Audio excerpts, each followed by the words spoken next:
Setelah dari kemarin kita dihujani terus sama seri-seri drama Korea, akhirnya ada juga nih seri drama Jepang yang bikin pecah banget. Biasanya Jepang tuh pasti naiknya di seri-seri anime ya, jarang sih Jepang tuh naik di seri dramanya. Setelah Alice in Borderland, Jepang akhirnya berhasil kembali bikin drama yang heboh lagi, yaitu Shogun. Namun sayangnya nih, ending terakhir Shogun itu bikin penonton kecewa, padahal plot ceritanya tuh bagus banget penulisannya. Hai Source, selamat datang di Click Source, dan sekarang kita berada di segmen LMD Let's Movie Discussion. Oke, jadi di segmen kali ini, Main Source mau bahas film series Jepang yang udah selesai tayang di Disney Plus Hotstar, yaitu Shogun. Yaudah yuk, tanpa lama-lama lagi kita langsung bahas aja ya. Seperti yang kita tahu, kalau seri Shogun ini ratingnya cukup dewasa ya, sehingga ini nggak cocok banget ditonton remaja atau anak-anak di bawah umur. Ada genre sadis, nudity, seksual, sampai peringatan kalau film ini tuh mengandung kata-kata kasar. Jadi bener-bener nggak friendly untuk para kids dan para remaja ya. Kalau kalian adalah wibu yang suka nonton anime atau main game bertemakan samurai dan juga sejarah Jepang, seri Shogun yang satu ini sangat layak untuk dinikmati. Biasanya nih, kalau Main Source ya, waktu main game yang bertemakan sejarah Jepang, ini kan nggak begitu ngeh ya sama kekejaman Jepang itu kayak gimana. Karena ia fokus di mainnya aja nggak sih? Tapi ketika nonton kisah ini di versi drama, jadi ngeh banget kalau ternyata ini adalah gambaran gimana Jepang dulu kejamnya kayak gimana, prinsip mereka sebagai samurai itu kayak gimana, kesetiaan mereka terhadap tuanya itu kayak gimana, dan sangat-sangat kebayang sekali. Ngomongin visual nih, karena berhubung ya, ini tuh bukan film yang butuh visual efek atau CGI kayak film-film fantasi gitu.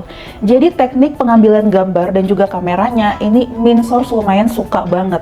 Apalagi pas fokus ke karakternya, background belakangnya itu agak ngeblur, walaupun ngeblur dikit tapi jernih gitu loh gambarnya. Sangat enak banget dipandang. Color gradingnya juga pas, kalau gelap tuh tonnya juga sesuai, cahayanya nggak minim. Kalau lagi scene siang juga setting tempatnya tuh keren banget. Waktu awal-awal nonton film ini, rasanya mungkin kita belum ngeh sama cerita dan agak sedikit ngantuk. Soalnya ini sangat banyak narasi-narasinya yang cukup penting buat disimak. Tapi pas episode selanjutnya nih, baru deh mata kita melek banget. Tapi karena ada narasi yang gak bisa kita skip, Main Source sendiri nih pas nonton harus diputer-puter ulang terus biar nggak ke-skip sama ceritanya dan biar bisa paham juga alurnya tuh kayak gimana. Jadi ya seperti yang kita tahu nih, kalau cerita dari Shogun ini fokusnya adalah tentang perebutan tahta kekuasaan setelah pemimpin Jepang itu meninggal. Jadi para petinggi itu pada berdiskusi tentang siapa yang layak menggantikan posisi Shogun. Di sepanjang film ini kita akan diperlihatkan petualangan John Blackthorne atau si Anjin yang diperankan oleh Cosmo Jarvis sebagai navigator kapal asal Inggris yang pergi ke Jepang untuk mencari bantuan agar ia dan awak kapalnya bisa melawan musuhnya yaitu Portugis. Di sepanjang cerita ini kita pasti bakal menyangka kalau si Anjin ini adalah peran utamanya dan ceritanya berfokus pada petualangan si Anjin ini atau si John Blackthorne.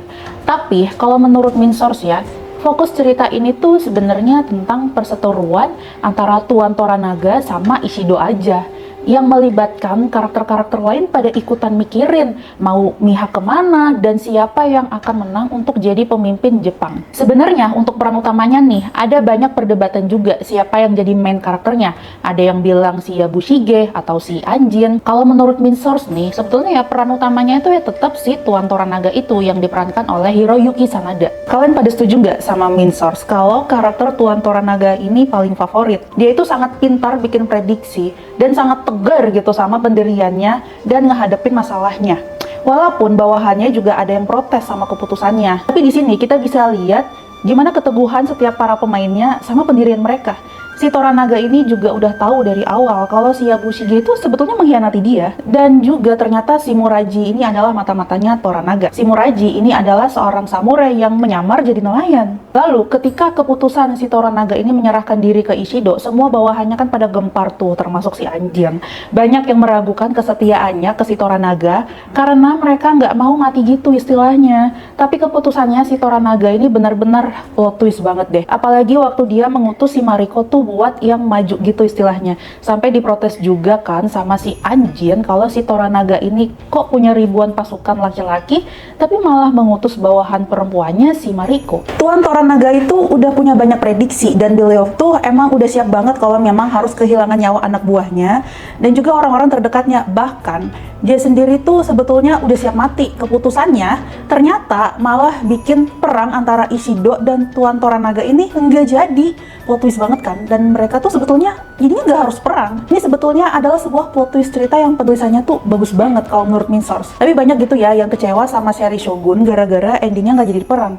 Tapi kalau Min Source sendiri nih sebetulnya kecewanya itu bukan karena nggak ada perangnya, tapi ceritanya terlalu diakhiri tiba-tiba banget tanpa ada penjelasan kelanjutannya. Seperti kapan si John Blackthorn ini ketemu sama awak kapal lainnya, akhir ceritanya si Ishido, dan lain sebagainya. Apalagi nih, waktu diperlihatkan si John Blackthorn yang versi dia udah tua, dia kan megang salibnya si Mariko. Itu kan kayak nggak ada penjelasan lebih lanjut kenapa dia bisa megang salibnya, padahal kan itu pas dia lagi muda salibnya dibuang. Tapi nih, ketika Min Source mencoba cari-cari tahu gitu ya, ternyata kemungkinan nih John Blackthorn yang versi tua itu adalah bayangannya John versi mudanya akan kehidupan selanjutnya yang ingin dia capai gitu istilahnya. Jadi kayak si Anjin ini bermimpi tentang kehidupan dia di masa tuanya. Jadi kayak bukan time skip ke John versi tua. Terlalu tiba-tiba banget sih emang diakhiri ceritanya sampai ada yang komen bakal ada season 2-nya. Tapi kalau berdasarkan cerita novelnya kayaknya emang cuma sampai di situ aja ceritanya dan gak ada lanjutannya. Nah, coba deh buat kalian yang sempat baca cerita versi novelnya, coba komen aja di bawah ya. Serial ini tentu ada adegan dewasanya ya, walaupun cuma di awal-awal episode. Di sini tuh sebenarnya ngasih gambaran aja gimana konsep wanita penghibur di zaman Jepang saat itu yang profesinya bener-bener official gitu lah. Di zaman sekarang juga masih ada kan ya profesinya walaupun ilegal. Cerita ini juga menggambarkan gimana cara pandang orang-orang Jepang zaman dulu tuh terhadap wanita kayak gimana. Bahkan profesi wanita penghiburnya sendiri istilahnya ya ada kastanya gitu loh. Di setiap episode kisah ini ada konfliknya tersendiri dan ada penyelesaiannya di masing-masing episode. Konflik dari setiap episode itu juga bikin interaksi antar karakternya terbangun, seperti konflik antara si Anjin dan juga sama si Buntaro, suaminya si Mariko. Untuk romansnya sendiri, jujur nih, Min Source itu sangat nggak suka sama kisah romans antara Mariko sama si Anjin. Jujur, ini sangat-sangat mengganggu, beneran deh. Apalagi pas mereka beradegan dewasa. Soalnya ya, mereka tuh istilahnya begituan, tapi di saat keduanya ya sama-sama udah punya pasangan. Ya walaupun mungkin si Mariko nih nikah sama si Buntaro, suaminya, istilahnya bukan karena cinta gitu, dan si Anjin waktu jadi Hatamoto dikasih Fuji sebagai istrinya. Jadi Min Source itu nggak suka gitu ketika si Mariko dan Anjin harus ada adegan begituan di belakang pasangan mereka. Jadi sangat-sangat nggak kerasa cerita romansnya tuh kayak gimana. Jadi kalau menurut Min Source nih ya, memang romans di antara mereka berdua ini walaupun sedikit ya, tapi kayak agak dipaksain banget kalau untuk di versi film ini ketika Min Source nonton. Tapi mungkin sourcers punya pendapat yang berbeda, yaudah kalian komen aja di bawah ya. Yang unik dari film ini nih, kan ada ya campuran bahasa Inggris sama Jepang. Orang Jepang yang bisa bahasa Inggris tuh cuma orang Kristen aja. Interaksi antara si Anjin sama orang-orang Jepang yang nggak bisa bahasa Inggris ini tuh cukup unik ya. Dia beberapa kali melontarkan kata-kata kasar pakai bahasa Inggris. Terus waktu si Anjin ngobrol nih sama si Yabushige atau sama si Fuji, dia juga beberapa kali berusaha bikin lawan bicara itu mengerti ucapannya, dan dia juga sedikit-sedikit akhirnya belajar bahasa Jepang. Apalagi semenjak Mariko udah meninggal, dia kehilangan penerjemah dan harus berusaha bicara bahasa Jepang. Untungnya nih masih ada Muraji yang masih bisa bantu nerjemahin setiap kalimat-kalimatnya. Lalu untuk karakter Yabushige ini memang adalah salah satu karakter yang Min Source itu kesel banget ya, karena dia tuh mihak Toranaga tapi jadi mata-matanya Ishido juga, yang ternyata si Toranaga ini udah tahu dari awal kalau si Yabushige ini mencurigakan, dan Tuan Toranaga ini adalah karakter yang emang bisa banget gitu baca gerakan atau baca sifat orang. Cukup telat juga sih Yabushige ini bertobat gara-gara si Marikonya yang meninggal secara tiba-tiba. Ya dikarenakan diserang sama penyusupnya Ishido yang ngebom ruangan. Hal ini tuh jadi bikin si Yabushige ya rada-rada gila lah. Tapi kematian Mariko ini ternyata memang sudah diprediksi sama Tuan Toranaga. Bahkan pengorbanannya si Mariko ini yang ngebuat klan antara Toranaga dan Ishido itu nggak jadi perang. Ketika si Yabushige ini akhirnya dihukum mati sama Toranaga, baru deh rasanya tuh cukup puas gitu nontonnya, walaupun dia harus nyesal dulu gara-gara dia jadi salah satu penyebab meninggalnya Mariko.